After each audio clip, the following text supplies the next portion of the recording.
Hello, everybody. Thank you for joining us today at our One Fear Per Year podcast with a very, very special guest that I just bumped into yesterday and super randomly. And I said, I need to have you on my podcast. Please, will you come on?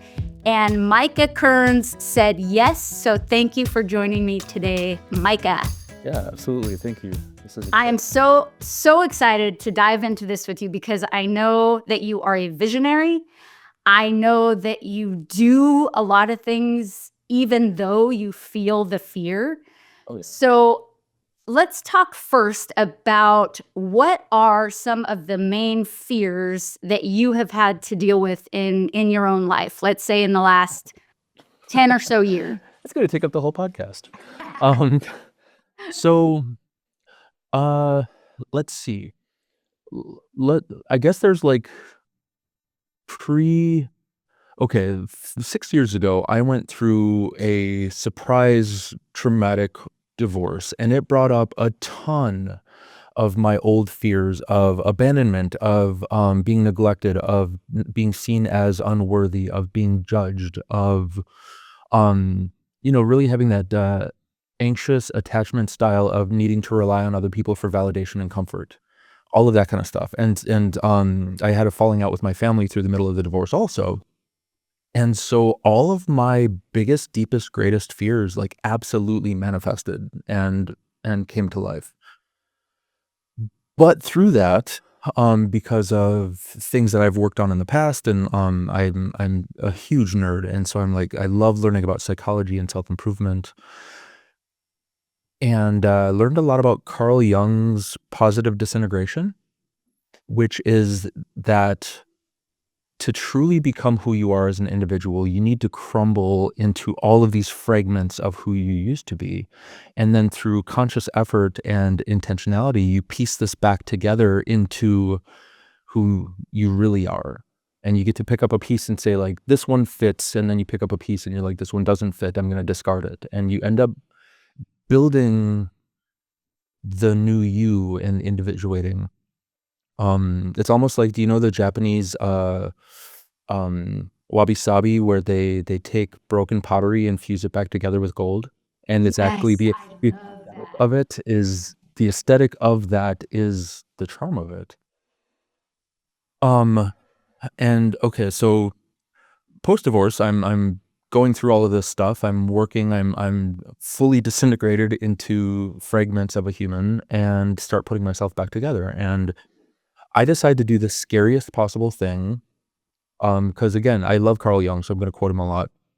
He has a lot of quotes saying, show me your greatest fear, and that's where your next task is. He has so many quotes about running towards your fear, rather than trying to avoid it and suppressing it into your shadow. And so I was like, the scariest possible thing is to actually further remove myself from my support network and really spend all of this time just focusing on feeling my pain and digging through it and analyzing and all of this stuff. So I spent a year van lifing. I sold my house and I spent a year van lifing around the US. And when I decided that wasn't pushing the envelope quite enough, I flew to Tokyo and spent a year backpacking solo through East Asia. And then during that time, I had a really cool idea and I got a patent. And when I got back to the US, the current fear that I'm jumping into is that I'm building a startup around the device that I patented, which is a health and wellness device for stress and anxiety reduction, which is very on point with this whole thing. And so now I absolutely have the mindset of, is it scary? I'm going to do it. Like, is it scary? Ooh, that's exhilarating. Like, what's my greatest fear? It's like going to a scary movie. It's like going to a roller coaster. You learn how to take those feelings of trepidation and turn them into the exhilaration of knowing that you're stepping outside of your comfort zone and doing something a little wild. And why do you think it is so important for us, for people, to step outside of our comfort zones? Because that's where growth happens. Growth just does not happen inside of your comfort zone. If you are always waiting to get validation from other people, if you're always waiting to have a concept be completely proved before you're willing to do it, then you will never, ever, ever, ever be breaking new ground. Either for creativity or doing something unusual or exploring those dreams and ideas that you have about what you want your life to be or about what is possible. And if you're not willing to go outside of your comfort zone, you're never ever going to see if those are actually possible. And then you just sit and you rot. And you rot in the prison of fear, which, I mean, just listening to your story, we have so many similarities. It's not even funny, which is why I knew when I saw you, like, I need to have him on the show because I know you just have this insight and wisdom. And obviously, it's because of hard times, hitting rock bottom, breaking into pieces, and then intentionally putting yourself kind of back together in this way. And so, for someone that's listening who feels still just really stuck, just trapped, they feel stagnant, they feel like they're rotting away in this life, this one life that we have. What's the best advice that you could give to them besides, I mean, we know, yes, take action, do the thing, but how do they take that first step? So I learned so much right before COVID and then through COVID. I was part of two organizations, there's a global speaker organization that has chapters all over the world, but it's called Fuck Up Nights. And I started the Sacramento chapter, and it deals with the fear of failure and sharing your biggest professional fuck ups and how you persevered through that and what happened and what the fallout was, and it normalizes it. And then once COVID happened and that died, I started Why We Fear Failure, which significantly it goes deeper into the psychology, physiology, and science behind why we fear failure in the first place. And so it's looking at your nervous system and polyvagal theory and acute stress response and all of these things, and sociological aspects of it and psychological aspects of it. And the thing that I found by far the most helpful is perspective and framing. And so now that I have all of this scientific background of what is actually happening in my body when I feel fear, when I get that tingling up my spine, when I have an acute stress response and I freeze, when it happens, now I'm able to identify it and saying like, oh, I'm in a freeze state. My nervous system is freaking out. And so I'm freezing because I want the problem to go away. But because I recognize it, I can now power through it. And not only that, but saying, okay, my body's in a freeze state. How do I get out of a freeze state? I know I need to do some vagus nerve stimulation exercises, like humming or yoga or somatic release, body movement, these things that force my nervous system to relax and let go and get me out of that acute stress response. So I was always like the kid that was like endlessly asking why. And knowing the why helps me frame it and say like, okay, my body's just doing this because of this. And now that I know that, I have the tools to move past it. So it compartmentalizes it into something manageable instead of being this just big, vague weight on my brain.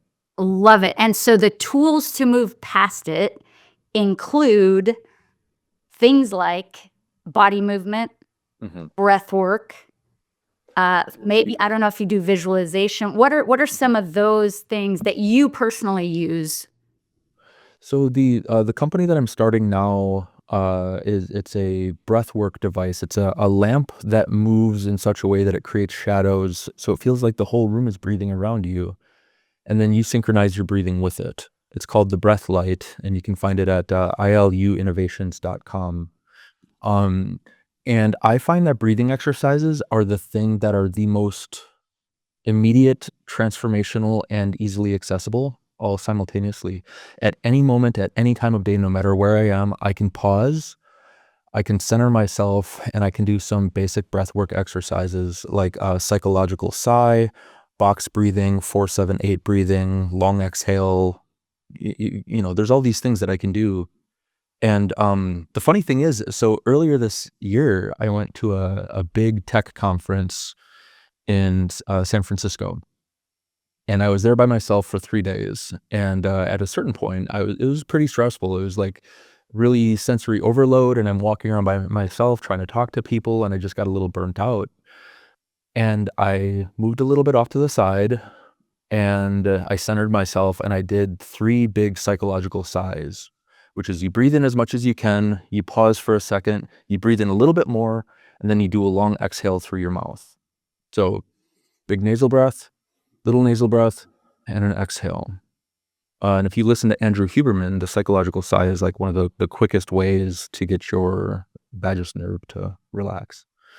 So I did this and it totally worked. Like I felt my body relax and like I still wasn't having I was still burnt out, but I didn't feel my body tensing up the way it was. And I relaxed and I reframed. I went and got something to eat, had some water, and then I was able to continue and have, I was effective after that. And I was like, "Oh my God, like this works. This actually works and it's so simple, but it works." And not only that, but in that moment of stress, because I knew the why and the how, I had the tools to move through that in a really elegant, effective, self-actualizing way. And it was incredible. Like I had such pride of growth in that moment. I love that so much. I go to a yoga class with this specific yoga teacher, and she does that. I didn't know the name, psychological sigh, Uh-huh. but she'll do the deep inhale and then a pause and then another Mhm. little inhale. What is that? What's the purpose, do you know, of that second Um, little inhale?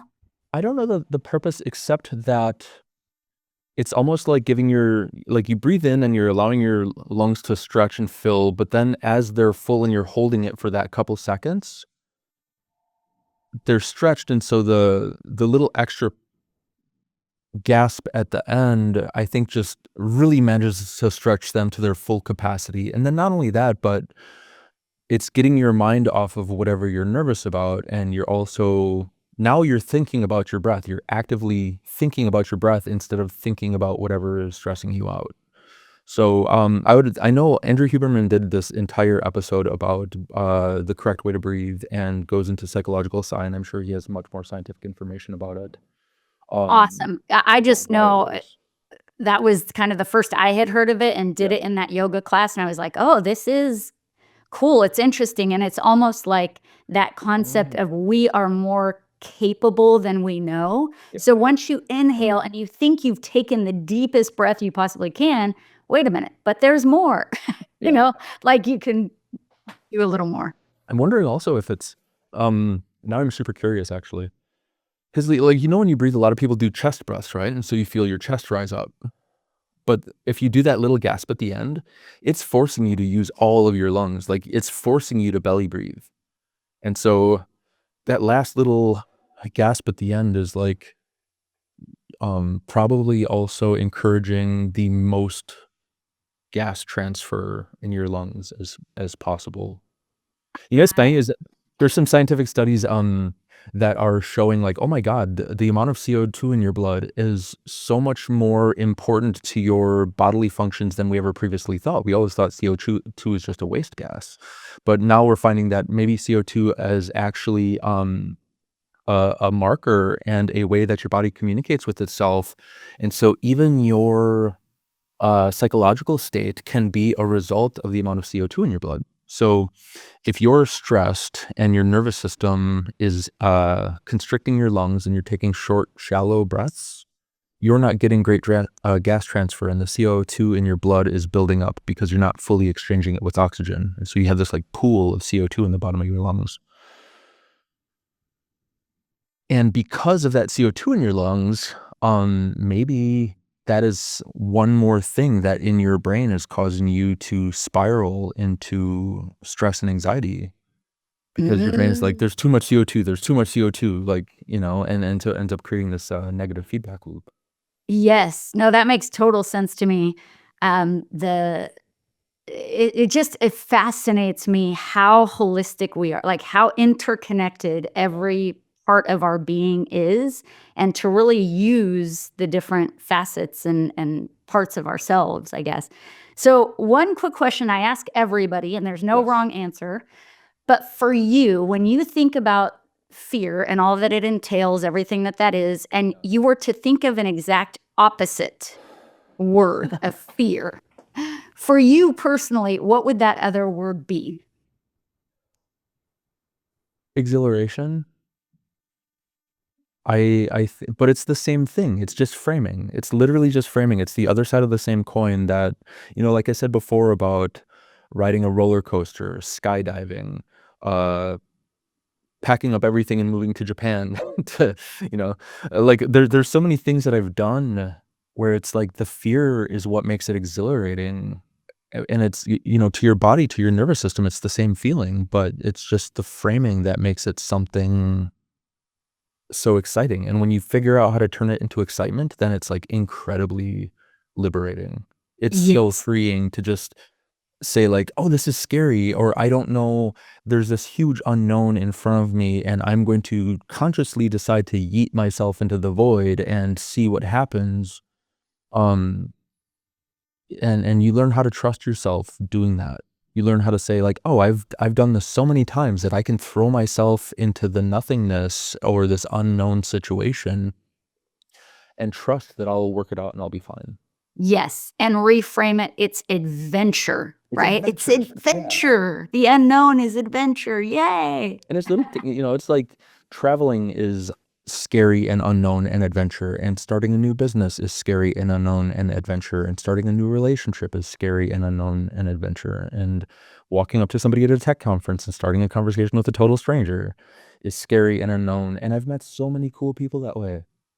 Like, Don't you find that the stories, like what happens on the other side of that walking through your fear is always so amazing? And you're like, Yeah. I would have missed this had I Mhm. not made the intentional choice, Yeah. by the way, to walk through that fear and to jump into the void, Yeah. the unknown and the adventure. I have so many stories that are positive results, but I have so many stories that are also negative results, and that's okay. I think that's something that gets overlooked is like, that didn't go as planned, and that's okay. This fell apart, and that's okay. Again, Micah, It's okay. great stories. Yeah. Yeah. The ones that totally, Oh like, my in your gosh. mind flop, it's a great story. I mean, come True. on. There's a lot of times where I'm like something is going horribly wrong, and I cannot stop giggling because I'm already looking at it from the future perspective of like, "Oh man, this is gonna be such a great story." Like, Exactly. this horrible situation, and I can't stop giggling. Absolutely. It's the It's reframe. great. Yeah. Oh my goodness. Time flies by on Does these do that. episodes because I have so much fun with my guests. You're just amazing. I commend you for doing the hard things, for walking through your fear, for just a startup. I mean, and something that's going to help people live better lives. It's just amazing what happens when we start walking through our fears. Like, the impact that you are having Yeah. on other people is incredible. So thank you for joining me. You are amazing, and we will be in touch. Remember, everybody, one fear per year keeps us on the path of living our absolute best, most amazing lives. Thanks for joining.